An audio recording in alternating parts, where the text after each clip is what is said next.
Di ayat 10 itu faqultu astaghfiru rabbakum innahu kana ghaffara. Di lisan Nabi Nuh alaihissalam sudah diajarkan ya, sejak eranya Nabi Nuh alaihissalam bahwa orang-orang yang berbuat salah itu ya diingatkan potensinya. Ada rahmat Allah Subhanahu wa taala untuk memperbaiki kesalahannya sehingga menjadi saleh. Ya, ini satu fitrah. Jadi di setiap era itu selalu percikan rahmat Allah itu diberikan kepada setiap hamba yang melalui utusan-utusan Allah. Di era-eranya ada rasul ya, ada nabi, kemudian rasul nabi berhenti ya dengan hadirnya Nabi Muhammad SAW dan wafatnya beliau, selesai era kenabian, selesai era kerasulan, maka semua petunjuk-petunjuk yang telah sempurna itu diteruskan oleh sahabat beliau dari kalangan ulama. Nanti kalangan ulama ini mengajarkan kepada ulama di generasi selanjutnya, tabi'in, tabi'ut tabi'un, sampai kemudian kepada kita. Ya, ini pakemnya sudah ada.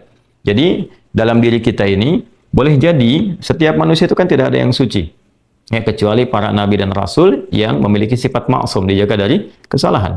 Boleh jadi saya, Anda, kita berbuat satu kesalahan, tapi rahmat Allah menjadikan kita itu mendapatkan fitrah untuk memperbaiki itu. Nah, ini yang nggak dimiliki oleh setan. Setan itu salah ya salah, kan? Salah ya salah. Jadi ketika dia berusaha untuk mendapatkan rahmat Allah pun dengan taubat itu selalu terhambat dengan kesombongannya, istakbar itu. Ya, satu kali ditawari untuk bisa mendapatkan ampunan pun, ya lalu diberikan satu syarat untuk hormat kepada jasadnya Adam pun, kan, itu tetap kemudian dia abai. Sekali lagi saya ingatkan untuk menekankan bahwa kita ini tercipta sebagai manusia, bukan setan. Ya, sepanjang kita menyadari kita manusia dan berbuat salah, maka aktifkan sinyal taubat itu. Ya, sejak di era sebelumnya, bahkan di era Nabi Adam alaihissalam turun ke muka bumi, kemudian juga berkeluarga, ya risalah-risalah tentang taubat itu selalu kemudian disampaikan. Nah, di era Nabi Nuh alaihissalam, Rasul pertama. Jadi kalau Adam itu Nabi yang pertama, Nuh alaihissalam Rasul yang pertama. Umatnya salah. Maka dengan kasih Allah Subhanahu wa taala diturunkanlah kemudian pengingat.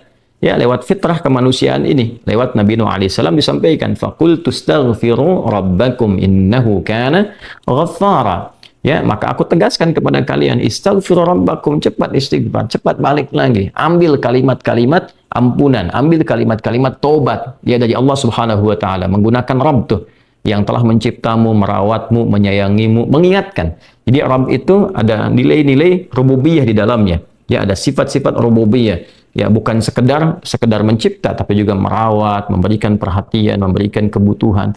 Kalau dalam bahasa bebasnya Allah seakan ingin mengatakan, hei, aku kan yang cipta engkau, ya kan? Engkau berbuat salah, aku berikan kesempatan untuk saleh. Aku kirimkan di kalimat taubat, aku berikan kesempatan untuk memperbaiki diri. Kenapa engkau nggak ambil, ya kan? Ya, indah sekali gitu. Ya, aku ciptakan engkau salah, aku berikan jalan saleh. Kenapa ketika aku berikan jembatan untuk memperbaiki diri, engkau tidak ambil? Maka lewat Nabi Nuh alaihissalam, sejak di era kerasulan pertama itu diingatkan. Sampai nanti puncaknya di era Nabi Muhammad sallallahu alaihi wasallam. Faqultu astaghfiru rabbakum innahu kana ghaffara. Kata Nabi Nuh alaihissalam, aku tegaskan, innahu kana ghaffara. Sungguh Allah Subhanahu wa taala itu telah menetapkan pada dirinya bahwa Ia Maha mengampuni seluruh dosa-dosa. Jadi ada ghafir, ya, ada ghaffar, ada ghafur, dan nanti dilekatkan dengan rahim pada puncaknya. Ya. Misalnya di surat Ghafir, di ayat yang ketiga, Ghafirid dzambi wa qabilit taubi, itu menggunakan kata Ghafir. Lalu kalau kita jadikan superlatif, ya, dinaikkan lagi tingkatnya menjadi lebih banyak, terus mengampuni dosa, mengampuni lagi, itu dirubah kalimat dari Ghafir menjadi Ghaffar. Kalau tanpa batas diberikan kemudian sifat yang ketiga yaitu Ghafur. Ya, kalau hamba menyimpulkan apakah memang masih diterima, maka Allah turunkan puncaknya berupa sifat rahmatnya, Rahim. Qul ya ibadiyalladzina asrafu ala anfusihim la taqnatu min rahmatillah. Innallaha yaghfiru dzunuba jami'a. Quran surah ke-39 ayat 53. Balik ke sini. Ya, jadi ini gambaran yang pertama. Sejak di era kenabian turun yang Al-A'raf ayat 23 itu Rabbana zalamna anfusana, kan Nabi Adam alaihissalam mendapatkan kalimat itu. Lalu di era Nabi Nuh alaihissalam sebagai rasul pertama diingatkan juga dengan potensi sifat-sifat kebaikan ini yang menjadikan manusia tertuntun untuk senantiasa berbuat baik. Lalu apa sifat rahmatnya? Ya, kalau kita kembalikan ke konstruksi Al-Baqarah ayat 37, tadi kan saya katakan di awal ya, Allah menegaskan seorang yang taubat ingin merubah dirinya dari salah menjadi saleh, bukan sekedar dituntun oleh Allah, tapi juga dipercikan kasih sayang Allah kepadanya. Rahmat Allah diberikan. Ya, kembali ke Quran surah kedua ayat 37 itu, fatalaqqa Adamu min rabbih kalimatin fataba alaihi innahu huwat tawwabur rahim. Jadi bukan tawwab saja, tapi rahim juga. Bukan sekedar Allah terima taubatnya, tapi kasih sayang Allah pun diberikan kepadanya.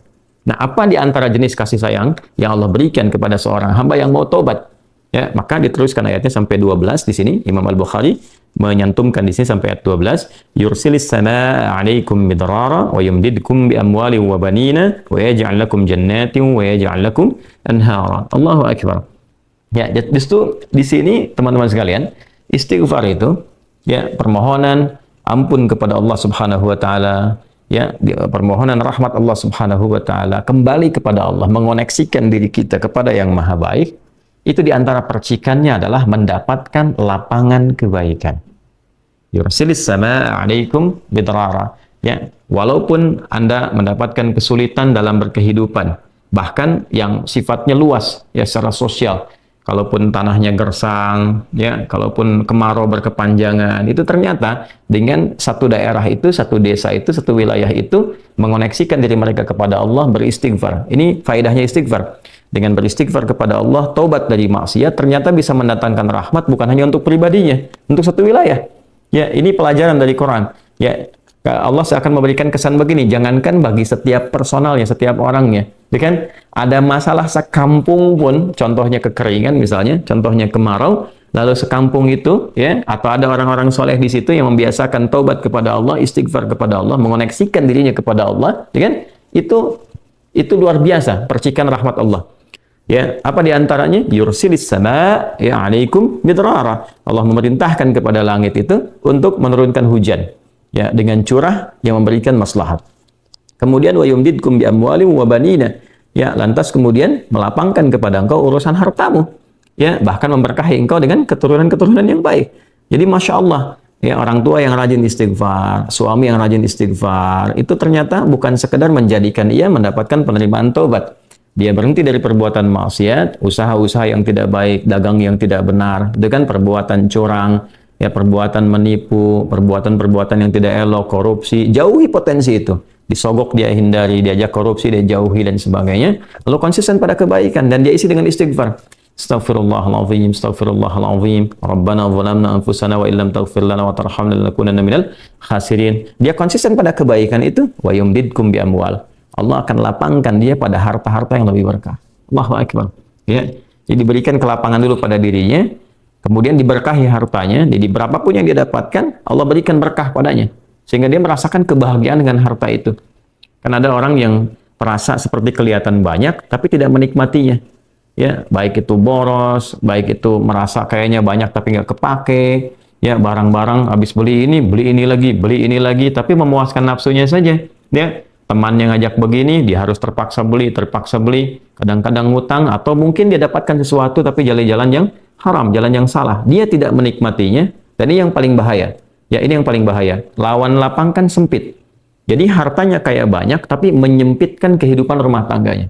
Ya, hubungan suami istri jadi nggak enak, dengan anak jadi nggak nyaman. Itu ciri keberkahan biasanya. Ya, ciri keberkahan yang tidak didapatkan. Jadi kalau berkah itu dapat, walaupun terlihat kuantitasnya nggak sama dengan orang, dia 100 juta, ini 1 juta, tapi kenikmatannya luar biasa. Ya, di rumah ada kebahagiaan, hubungan menjadi nyaman, apa yang ditata itu bermanfaat, yang dimakan menjadi daging, dari daging itu terkonstruksi menjadi pengetahuan, jadi macam-macam, jadi energi, ya energinya dipakai pada kebaikan. Sebaliknya yang terlihat seperti banyak, kayaknya banyak nih, ya, tapi tidak memberikan kebahagiaan. Di rumah nggak bahagia, tidak memberikan dampak energi positif, ke ibadah jadi malas. Ya, itu ciri pertama kalau harta kurang berkah itu, apalagi tidak berkah, itu pasti menurun kesolehannya, meningkat kesalahannya. Pasti itu. Ya, jadi mulai menurun nih, sholat mulai menurun, baca Quran mulai menurun. Nah, kesalahan mulai meningkat. Makan mulai salah, minum mulai salah. Yang tadinya minum yang baik-baik, sekarang minum yang tidak baik dan sebagainya. Nanti kalau sudah begini, pasti hubungan di rumah tangganya pun nggak akan jadi baik gitu. Ya, dan itu akan terbawa dalam kesempitan. Nah, cara untuk mengatasi itu, ini balik ke Quran Surah Nuh tadi, di ayat 10 sampai dengan ayat 12. Kalau kita menyadari kemudian itu salah, lantas ingin memperbaiki diri, kembali kepada Allah, perbaiki diri kita, ya, lalu mengingat Allah, menyesali apa yang telah dilakukan, berjanji untuk berbuat baik, itu tidak tanggung apa yang Allah jawab. Ya, Kalaupun ada satu kelapangan yang tidak berkah tadi, diganti oleh Allah, dihilangkan yang kurang baiknya, dilapangkan dengan yang baik-baiknya. Lalu setelah itu dijaga keluarganya. Jadi memberikan kesan bahwa ada hubungan yang korelasi secara langsung antara harta dengan keluarga, dengan anak keturunan. Jadi hati-hati, saya ingatkan kepada para ayah, pada saya pribadi dan kita semua, jangan sampai membawa yang haram ke rumah. Sekali lagi, jangan sampai membawa yang haram ke rumah.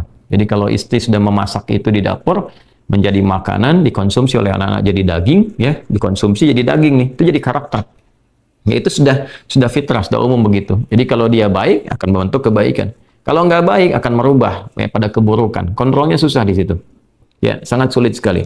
Nah, caranya tadi kembali kepada Allah, tinggalkan yang kurang baik tadi, nanti Allah rubah. Ya, cara dia mendapatkan harta itu, walaupun awalnya terlihat nggak nyaman, karena kan merubah diri, mengeluarkan yang kotor dulu. Ya, ya kalau terlalu banyak kotoran, mandi kan ya agak cukup pekat tuh mandinya, bersihkan lagi. Rasa nggak seperti biasa. Tapi setelah dibersihkan semua jadi enak kan? Nah itulah agama begitu. Dibersihkan yang kotor itu kayaknya awalnya nggak enak, tapi kemudian hati jadi lapang. Yang diberikan kelapangan hati dulu. Ya begitu hatinya lapang, baru nanti Allah buka jalan. Ya setelah hatinya lapang, bagus, dan dinilai baik ini punya kemampuan untuk bertindak dan mengelola apa yang didapatkan, dilapangkanlah rezekinya. Karena dia sudah dinilai pandai untuk mengelolanya. Setelah itu diperbaiki keturunannya. Ya. Wabanina wa yaj'al lakum jannatin wa yaj'al lakum anhara. Bahkan setelah itu dibikin kaya lebih dari sebelumnya. Ya asetnya ditambah lagi, diberikan kenikmatan hidup, ya sampai dijaga hingga kembali kepada Allah Subhanahu wa taala. Itu faidah istighfar. Jadi kalau kita biasakan bertekad, berniat memperbaiki diri dari yang salah menjadi baik, itu Allah sudah berikan motivasi. Aku bukan hanya terima taubatmu, tapi aku rubah keadaan hidupmu lebih istimewa, lebih mahal nilainya dibandingkan dengan keadaan sebelumnya yang terlihat seperti fata morgana. Kemudian dikuatkan dengan Quran surah ketiga Ali Imran ayat 135, ya. Di sini disampaikan Allah Subhanahu wa taala berfirman, a'udzubillahi minasyaitonir rajim. Bismillahirrahmanirrahim. Walladzina idza fa'alu fahishatan aw zalamu anfusahum ini dzakarullaha fastaghfaru lidzunubihim wa may yaghfiru dzunuba illa Allah wa lam yusirru ala ma fa'alu wa hum ya'lamun. Di highlight di sini di firman Allah Subhanahu wa taala, dzakarullaha fastaghfaru lidzunubihim. Ya, yaitu orang-orang yang mendapatkan rahmat Allah Subhanahu wa taala itu. Jadi ini korelasinya dengan ayat 133. Jadi ayat 133 itu Allah Subhanahu wa taala berjanji bagi orang-orang yang menyegerakan istighfar. Jadi ingat dosa hari ini nih. Sekarang misalnya malam nih, kita ingat ada dosa yang dikerjakan. Lantas ketika ingat itu istighfar. Istighfar, minta ampun sama Allah, gitu kan? Itu menyegerakan sesuatu tanpa jeda disebut dengan sara'a. Ya, sara'a. Jadi ada sa'a, ada sara'a. Kalau sa'a itu menyegerakan sesuatu dengan persiapan. Ya, makanya besok nih ada Jumatan menggunakan sa'a. Fas'au bukan fasari'u. Ya, ya ayyuhalladzina amanu idza nudiya lis-salati min yaumil jumu'ati fas'au bukan fasari'u. Fas'au itu Quran surah Al-Jumu'ah. Ya, Al-Jumu'ah di ayat yang keberapa? Ayat 9, kan? Allah menyampaikan fas'au ila dzikrillah. Bersegera, tapi siap-siap dulu. Mandi dulu, pakai wangian dulu dan seterusnya. Tapi kalau dia bersegera cepat, nyaris tanpa jeda, itu menggunakan sarah. Sehingga guru-guru mengatakan bisurah, cepat, nggak usah banyak jedanya, ya kan? Nah, di Ali Imran ayat 133 Allah berfirman, wasari'u ila maghfiratin mir rabbikum. Kalau engkau merasa ada salah, bergegas, jangan tunda-tunda. Ya ingat malam ini, jangan tunda besok. Gimana kalau kemudian tengah malam meninggal? Ya segera istighfari. Nah orang yang menyegerakan istighfar saat ingat kesalahan, apa yang didapatkan? Wa jannatin arduha as-samawati wal ardu uiddat lil muttaqin. Maka orang ini akan diberi harapan oleh Allah, ya diperkenankan untuk memohon, bahkan ketika pulang disiapkan surga untuknya seluas langit dan bumi. Dan itu bagian dari sifat takwa. Jadi takwa itu bukan sekedar amar ma'ruf. Saat Anda ingat sholat, Anda ingat puasa, ingat baca Quran. Tapi takwa juga ada bagiannya nahi mungkar. Saat Anda ingat salah, lalu Anda taubat. Ya, saat Anda ingat salah, Anda pengen jadi soleh. Saat Anda ingat maksiat, Anda ingin taubat. Itu bagian dari takwa. Nah, bagaimana kemudian cara mengimplementasikan itu semua? Nah, ini poinnya. Ya, walladzina idza fa'alu fahishatan aw zalamu anfusahum dzakarullaha fastaghfaru lidzunubihim. Itu orang-orang. Ini menggunakan, sering diterjemahkan dengan orang-orang yang, gitu kan? Walladzina, alladzina disebutkan 1080 kali dalam Al-Quran setidaknya. Ya mencakup semua tanpa batas. Laki-laki, perempuan, besar, kecil, tua, muda, punya jabatan, tak punya jabatan, semua tanpa kecuali. Artinya, semua orang dengan keadaannya, berpotensi berbuat salah. Ya, kecuali tadi Nabi dan Rasul yang punya sifat maksum. Ya, Allah jaga dari kesalahan. Kita yang bukan Nabi, bukan Rasul, itu berpotensi salah. Apapun profesinya, apapun jabatannya, apapun tugasnya, berpotensi salah. Ya, pun demikian termasuk saya. Pasti salah, pasti. Nggak ada yang nggak salah. Jadi kalau ada yang mencari kesalahan, misalnya saya pribadi, pasti menemukan. Pasti. Dan percuma mencari kesalahan manusia. Karena pasti ditemukan. Ya, dan ini catat yang paling penting. Hindari mencari-cari kesalahan itu, karena kita tidak tahu bahwa mungkin ketika seorang divonis salah itu, dia sudah mengistighfari, sudah mentaubatinya. Ini poin besarnya. Hati-hati gitu ya, hati-hati. Karena itu Nabi selalu menganjurkan mencari kebaikan orang, menyebutkan, meneladaninya, alih-alih mencari kesalahan seseorang. Ya kenapa? Karena pasti ditemukan. Tapi yang tidak pasti itu, kita nggak bisa memastikan orang itu sudah taubat atau belum. Yang paling bahaya adalah mencela orang, mencari kesalahan orang, mencaci orang yang sudah dia taubat dan taubatnya diterima orang, diterima Allah Subhanahu wa taala. Hati-hati ya, mencari kesalahan orang, mencela orang, ya kan? Yang dia sudah mentaubati kesalahannya dan taubatnya diterima oleh Allah Subhanahu wa taala. Allahu akbar. Itu azim, itu hati-hati ya. Ya, sesuatu yang besar sekali dosanya di sisi Allah Subhanahu wa taala. Nah, ini kembali ke sini, ketika seseorang dia sadar berbuat salah, dia salah. Alladzina, semua orang potensi salah. Ya, idza fa'alu fahisyah, ketika dia berbuat fahisyah. Ya, fahisyah itu pernah saya sampaikan ya, turunannya nanti fahsya namanya. Jadi sifat kesalahan yang muncul dari syahwat. Ya, mohon maaf, zina, pornografi, porno aksi, kata-kata jorok, kata-kata kotor dengan semua bentuknya. Baik itu di media sosial, digital ataupun juga di praktikal yang nampak secara fisik misalnya, itu jelas salah. Jelas dosa. Ya, al-zalamu anfusahum, atau bentuk mungkar, menempatkan suatu bukan pada tempatnya. Ya, mohon maaf, ya, mencuri, merampok, membunuh, ya, korupsi, hoax dan sebagainya, itu zalim, perbuatan zalim. Nah, saat seseorang berpotensi salah, ya, dari fahsya dan mungkarnya, dia berbuat perbuatan dari dorongan syahwatnya atau mungkar, dari keinginan nafsu perut dan akalnya, dia berbuat yang salah, lalu zakarullah, dia ingat Allah. Nah, ini poinnya. Ini menarik sekali nih. Ini menarik sekali. Kok lanjutan ayatnya zakarullah? Bukan dia sadar bahwa dia itu telah berbuat salah. Kenapa zakarullah? Ini poinnya. Ya. Karena Allah ingin selalu menautkan sifat seorang hamba menjadi baik itu dengan rahmatnya. Ini poinnya. Jadi kalau bukan rahmat Allah Subhanahu wa taala, mustahil kita bisa mengarah pada kebaikan. Allahu akbar. Ya, lillah karena Allah. Lillah karena Allah. Ya, jadi orang-orang yang bertaubat dengan merasakan rahmat Allah itu beda. Dengan sekedar dia pengen memperbaiki, lain rasanya, lain. Ya, jadi kalimat zakarullah itu mahal sekali. Jadi ingin memberikan dampak kesadaran kepada kita bahwa hey, Allah tuh nggak ninggalkan kamu. Ya, Allah tahu kamu salah, tapi sepanjang nyawa kamu belum sampai ke kerongkongan, kamu diberi potensi untuk taubat. Ayo taubat. Kan sering saya ungkapkan, Firaun saja, Firaunnya dikirimkan 2 nabi, Musa dan Harun. Ya, sebagai keadilan Allah, kasih Allah dan adilnya untuk memberikan hidayah. Ya, sampai titik puncak kan nyawanya di kerongkongan. Cuman sayang kan dia sendiri yang memilih untuk tidak mengambil hidayah itu. Sampai nyawanya di kerongkongan. Sampai tenggelam itu. Nah, itu sudah disampaikan informasinya, kisahnya, jejak sejarahnya sampai sekarang diabadikan supaya seluruh anak cucu Adam itu sadar jangan berbuat yang seperti itu. Ya, sekali lagi hanya setan yang tidak kenal taubat. Zakarullah, dia ingat Allah. Nah, sekarang tinggal kita mempelajari ketika ingat Allah itu apa yang harus dihadirkan. Tadi poinnya. Allah tawarkan kita bukan hanya sekedar jadi baik, rahmat dibuka, kasih sayang dibuka, kelapangan hati dibuka. Ya. Ya, makanya saya barangkali juga ingin menekankan materi-materi semacam ini yaitu penting untuk disampaikan. Ya, kepada saudara-saudari kita barangkali yang sekarang dengan kasih sayang Allah itu ya diisolasi di satu tempat seperti lapas misalnya, lembaga permasyarakatan. Boleh jadi itu kasih Allah untuk diperbaiki sehingga dia konsisten bisa berbuat baik saja di dalam. Ya, terjaga dari perbuatan-perbuatan di luar, dikontrol supaya bisa kembali pada jalan yang baik. Dia bisa di dalam, bisa memperbaiki diri, istighfarnya enak, bisa ngaji, kadang ketemu ke masjid dan sebagainya. Kalau ini dimanfaatkan dengan baik, Allahu Akbar, Allah kasih kelapangan. Ya, walaupun mungkin tinggal di tempat yang sempit, terasa kemudian dibatasi dengan sel-sel, tapi hatinya lapang, itu luas, megah, dan jadi nikmat. Ya, orang butuh waktu untuk menghafal, butuh suasana. Anda punya tempat yang cukup ideal untuk menghafal Quran, memperbaiki diri, dan fikihnya ada kan? Dan Dan sangat jelas sekali kenapa di antara kisahnya Nabi Yusuf alaihissalam ya diizinkan oleh Allah untuk masuk ke dalam ruang itu untuk memberikan sebuah pencerahan sehingga menemukan modelnya. Ini model orang saleh yang mau jadi saleh. Bahkan setelah itu dia keluar dan diangkat jadi pembantunya raja, kan pada masa itu asisten rumah tangganya raja.